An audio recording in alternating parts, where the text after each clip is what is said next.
Bismillahirrahmanirrahim. Assalamualaikum warahmatullahi wabarakatuh.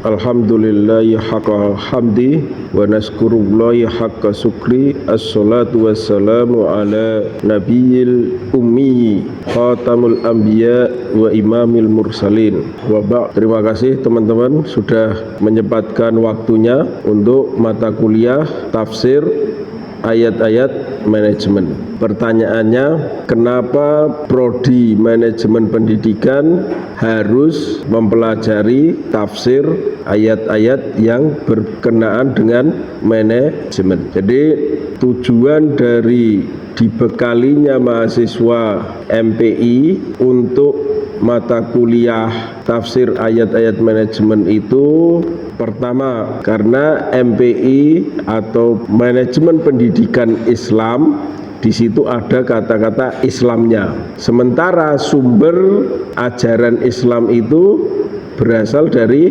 Al-Quran dan hadis dan seterusnya. Jadi untuk menanamkan nilai-nilai Islam terutama dalam hal manajemen, paling enggak itu mengenalkan bahwasanya di dalam Islam itu ada manajemen. Jadi tujuannya itu untuk membekali mahasiswa manajemen pendidikan Islam tentang ilmu-ilmu manajemen yang terkandung di dalam Al-Quran. Emang di dalam Islam ada manajemen? Pertanyaannya, ada enggak dalam Islam itu manajemen? Ada. Contohnya gimana? Sholat 5 waktu. Bentuk manajemennya gimana sholat 5 waktu itu? Waktunya yang teratur. Jadi sholat 5 waktu itu bentuk manajemen apa? Waktu pelaksanaan. Jadi sholat 5 waktu itu membuat aktivitas kita itu lebih teratur, itu lebih terarah, sehingga membuat suatu habit atau kebiasaan.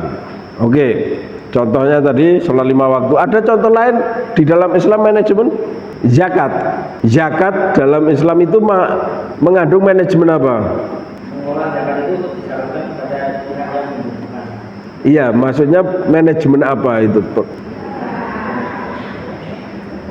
Oke, zakat bisa jadi di situ ada manajemen pembiayaan, ada manajemen keuangan. Kemana keuangan atau harta kita tasarrufkan? Apa itu tasarruf? Kita belanjakan dan sebagainya. Terus lain zakat apa dalam Islam? Oke, kita ambil salah satu ayat dalam surat Al-Baqarah, itu ada ayat 282. Bunyinya gimana? Coba 282 surat Al-Baqarah. Udah dapat? Silakan dibaca. Ayo, yang keras, Mbak. Panjang ya. Ayat ini ayat yang paling panjang dalam Al-Quran. Di situ ada aktivitas administrasi dan aktivitas manajemen. Contoh, ya ayyuhalladzina amanu idza tadayyantum bidainin faktubu dan seterusnya. Faktubu itu apa maksudnya? Idza tadayyantum itu apa maksudnya? Utang piutang. Ketika kita utang piutang, dianjurkan untuk mencatat.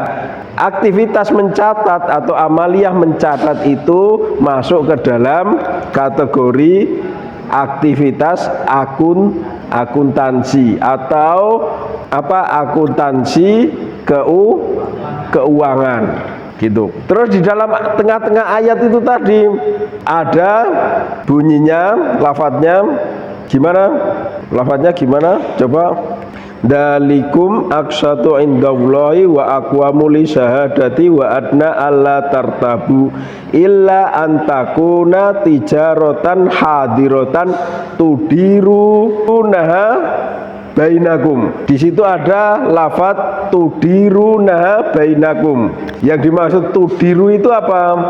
Istilah manajemen biasanya menggunakan lafadz idaroh. Lafadz idaroh itu terdapat di dalam ayat itu. Tudiru bainakum. Apa itu maksudnya ayat itu? Potongan ayat tersebut. Tadi apa? Bunyinya gimana? Dari kata illa antakuna tijarotan hadirotan tudiru bainakum. Tudiruna bainakum. Illa anta, kecuali kalau terjadi apa? Aktivitas jual beli. Tudiru, iya kan? Tudiruna bainakum, artinya apa? Yang kalian sepakati. Idaroh itu maksudnya apa? Memanage. Memanage itu apa? Mengatur. Sehingga di situ dalam fikih itu ada namanya fikih jual beli. Di dalam jual beli ada syarat, ada rukun. Udah tahu bedanya syarat sama rukun? Oke, syaratnya apa kalau jual beli? Syaratnya barang apa? Ada penjual, ada pembeli, ada barang yang dibelikan. Cukup itu? Enggak. Barang yang dijualkan, belikan itu harus milkul tam. Apa artinya milkul tam? Pemilikan sendiri. Sekarang milik beli sendiri. Sekarang ada fenomena seperti dropship. Apa itu dropship? Pernah dengar? Jenengan jualkan barang orang, termasuk dalam manajemen yang modern. Contoh, Gojek itu manajemen modern. Grab, jenengan mau pulang tinggal pakai aplikasi, gitu kan? Tetapi di situ udah ada proteksi, nggak ada proteksi untuk terjadinya penipuan. Makanya di dalam fikih ada namanya beul goror. Pernah dengar? Yang pernah belajar fikih, beul goror. Kita dilarang untuk membeli ikan di dalam kolam. Goror. Takutnya apa? Ada penipuan. Nanti dalam pembahasan fikih itu lebih panjang lagi. Bagaimana kok kedudukannya ini kalau hasil jual belinya tidak sah? Ketika kita berdagang jual beli tidak sah, itu berarti kita apa? Untuk menyingkat itu. Jadi ada istilah idaroh. Biasanya manajemen dalam olahraga seperti sepak bola, manajemen sepak bola itu namanya mudirul fani. Pernah dengar kata mudir? Pernah dengar mudir? Ada mudir ma'had, direktur pesantren atau manajer dari sekolah gitu. Coba dicari apa itu mudir pesantren. Artinya apa mudir pesantren? Udah ketemu? Apa? Dibaca. Pimpinan, ada yang mengartikan mudir pesantren itu pimpinan pesantren, apalagi kepala sekolah, apalagi direktur pesantren, manajernya. Oke. Yang kedua ada istilah tadbir. Tadbir itu apa? Yudabbirul amro minas samai ilal ar. Yang mengatur. Itu makna dari manajemen. Jadi secara bahasa Indonesia kan sudah dengan manajemen itu apa? Manage itu apa artinya? Mengelola, mengatur, apalagi? Oke. Jadi di dalam Al-Qur'an lafaz-lafaz kayak gitu sudah ada. Contohnya tadi jual beli diatur dalam Islam. Nah, di sini perlu dibekali mahasiswa MPI tentang nilai-nilai keislaman menggunakan pendekatan tafsir ayat manajemen. Biar apa? Biar aktivitas hari kita itu terikat dengan nilai-nilai Islam. Artinya apa? Nilai-nilai terikat dengan nilai Islam itu gimana? Segala aktivitas kita itu sesuai dengan ridho Allah gitu. Manajemen dalam Al-Quran ada enggak aktivitas manajemen? Aktivitas manajemen itu ada sejak manusia pertama ada. Manusia pertama dalam Islam siapa? Adam alaihissalam. Ketika Adam alaihissalam memenuhi kebutuhannya, di situ ada aktivitas manajemen. Ketika Adam alaihissalam punya keluarga, punya anak, di situ ada aktivitas manajemen. Oke, contoh, Adam punya anak, aktivitas manajemennya apa? Mendidik anak itu manajemen enggak? Oke, mengatur anak itu manajemen enggak? Punya istri, mengatur istri manajemen enggak? Makanya ada manajemen keluarga. Di dalam Islam ada manajemen keluarga sakinah. Artinya apa? Pengelolaan keluarga dengan tujuan apa? Agar keluarganya menjadi keluarga tujuannya keluarganya sakinah gitu. Kalau cuma keluar biasa juga banyak gitu. Tapi ini dikelola biar tujuannya sakinah. Contoh lagi di dalam Al-Qur'an, setelah Nabi Adam ada Nabi siapa? Idris. Lihat ke sejarah Nabi Nuh yang diabadikan di dalam Al-Quran. Dalam apa hal ini? Sejarah Nabi Nuh yang diabadikan dalam Al-Quran apa? Perintah Allah tentang bagaimana membuat kapal. Oke. Ketika kita mau membuat kapal, di situ ada perencanaan enggak? Ada pengorganisasian enggak? Contohnya gimana? Kalau dalam manajemen modern kan ada POAC. Apa itu POAC itu? Planning, Organizing, Actuating, Controlling. Oke ya. Organizing gimana? Apakah Nabi Nuh itu mampu menghadirkan bahan bakunya sendiri? Contohnya kayak gitu. Berarti Nabi Nuh tidak sendiri, minta bantu orang lain. Ada definisi manajemen yang mengatakan bahwasanya manajemen adalah seni dalam apa? Mempekerjakan orang lain, manajemen. Setelah itu ada kisah lagi yang diabadikan di dalam Al-Quran, kisah Nabi Yusuf alaihi salam. Bentuk praktek Nabi Yusuf yang berhubungan dengan manajemen apa? Pernah dengar kisah Nabi Yusuf? Contohnya gimana yang mudahnya? Mengatur perekonomian Mesir, menyelamatkan Mesir dari ancaman apa? Kelaparan atau paceklik. Artinya apa paceklik itu? Susah bahan atau krisis bahan pangan. Di situ ada perencanaan enggak? Apa rencana Yusuf? Menyimpan hasil panen. Berapa tahun harus mengumpulkan hasil panen? Di kisah itu berapa tahun? Pernah baca kisah Yusuf? Ketika Nabi Yusuf disuruh mentakwil mimpi sang raja Mesir, di situ dari takwilnya itu akan datang suatu masa di mana terjadi kelangkaan bahan pangan selama 7 tahun, yang akan datang 7 tahun. Jadi punya waktu 7 tahun untuk mempersiapkan apa? Bahan makan, biar terhindar dari emang hasil panen itu bisa kuat selama 7 tahun. Di situ dibutuhkannya teknologi, pengetahuan dan manajemen. Bagaimana Nabi Yusuf mengatur? Kalau di sini namanya bulog. Bulog itu apa? Iya. Tempat penyimpanan logistik gitu. Penyimpanan beras. Magelang harus ada, Klaten harus ada, Jogja harus ada. Untuk apa? Tujuannya nanti untuk operasi pasar agar apa? Pasar tidak agar stabil. Pasar tidak semena-mena apa? Mematok harga. Apalagi sekarang beras itu kan sekarang beras mahal kan? Iya, itu bagian dari manajemen. Jadi sebelum masa sekarang, masa modern, manajemen itu sudah ada, aktivitas manajemen itu sudah ada. Contoh di masa Rasul ada banyak itu masuknya kepada manajemen militer.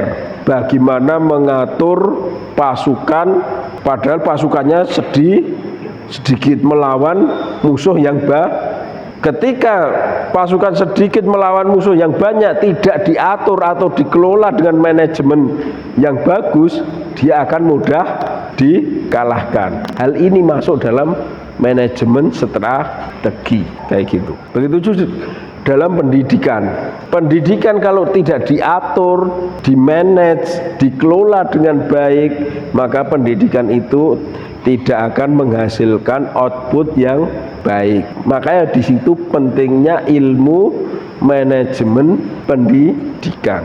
Gitu. Terus dalam mata kuliah ini kita akan mempelajari, atau ruang lingkup mata kuliah ini kita akan mempelajari tentang manajemen secara umum. Nanti menyinggung sedikit-sedikit dalam pendidikan, karena di situ mata kuliahnya tafsir ayat-ayat manajemen. Dari pertama, apakah manajemen di dalam Islam itu ada? Kemudian manajemen dalam Islam itu kayak apa? Sumber-sumber ajaran manajemen dari Islam bersumber dari satu tadi dari mana? Dari Al-Quran, Al-Hadis. Contoh yang terdapat di dalam nubuah ketika Rasul masih hidup. Kegiatan apa? Kegiatan manajemen apa? Yang kedua, yang selanjutnya sumbernya dari manajemen para khulafaur rasyidin. Bagaimana Abu Bakar, kalau sahabat radhiyallahu anhu mengatur umat Islam. Ini umat Islam ada yang mau berontak, ada yang mau di masa Abu Bakar umat Islam ada yang mau berontak, ada yang mau murtad dan sebagainya, harus mengutus pasukan ke luar kota. Gimana Umar bin Khattab memakmurkan umat Islam, bagaimana mengatur umat Islam agar sejahtera. Kemudian Utsman, pembukuan Al-Quran itu perlu kegiatan atau aktivitas manajemen enggak? Perlu. Aktivitas manajemen pertama apa yang dilakukan? Menempatkan orang, yaitu penunjukan siapa?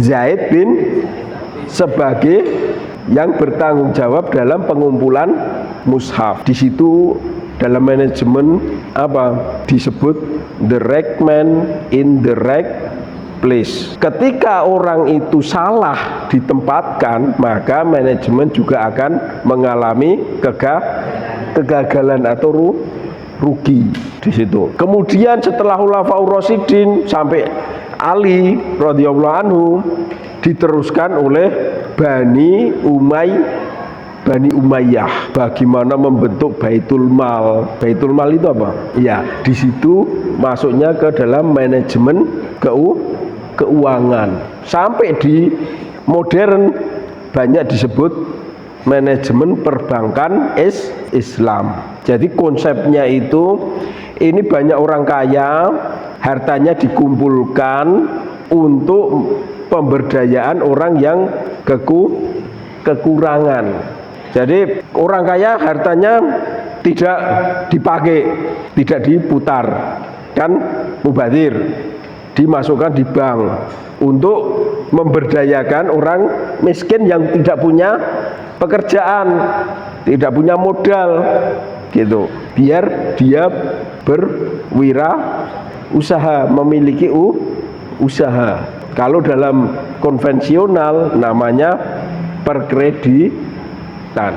Tapi ini bank Islam diatur dengan nilai-nilai Islam. Seperti ada istilah mudharabah. Pernah dengar? Jadi dipelajari di jurusan ekonomi syariah. Mudharabah dari kata doroba. Artinya apa? Sama atau istilahnya bagi hasil. Aku punya uang, tak modali kamu 500.000, nanti hasilnya bagi hasil. Tak belikan ayam 30 hari, jual, laku berapa? Itu mudharabah. Kalau untung dibagi dua, kalau rugi juga dibagi dua. Semuanya harus menanggung resiko, gitu. Itu mana? Kemudian manajemen keuangan dalam Islam bagaimana? Manajemen pendidikan dalam Islam bagaimana? Terus apa lagi? Manajemen pemasaran dalam Islam bagaimana? Manajemen komunikasi dalam Islam bagaimana? Itu yang jadi topik pembahasan atau ruang lingkup pembahas tafsir ayat manajemen. Oke, ada pertanyaan? Subhanakallahumma wa bihamdika asyhadu an la ilaha illa anta astaghfiruka wa atubu ilaik. Billahi taufiq wal hidayah. Wassalamualaikum warahmatullahi wabarakatuh.